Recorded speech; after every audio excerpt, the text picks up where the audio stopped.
आज हम स्वर के भेदों के बारे में जानेंगे।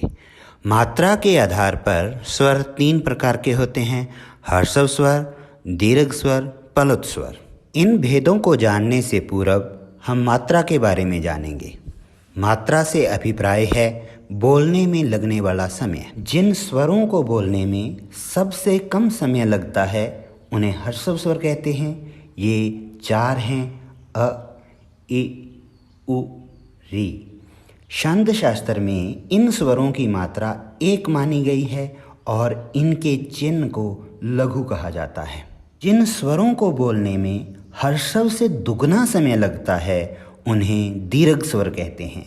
इनकी संख्या 7 है: आ, ई, उ, ए, ओ, औ। छंद शास्त्र में इनकी 2 मात्राएं होती हैं और इनके चिन्ह को गुरु कहा जाता है। स्वर 11 हैं जिनमें 4 हर्षव और 7 दीर्घ। तो प्लुत स्वर कौन से हैं?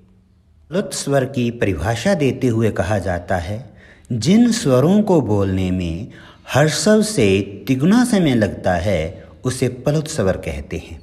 इसके उदाहरण में ओम लिखा जाता है, लेकिन बहुत बार समझ नहीं आता कि यह क्या है।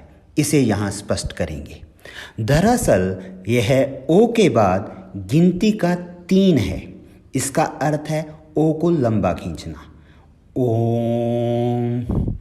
11 के 11 स्वर प्लुत हो सकते हैं और इनका प्रयोग किसी को आवाज़ देते समय किया जाता है, जैसे रमेश। यहाँ ए प्लुत हो गया है।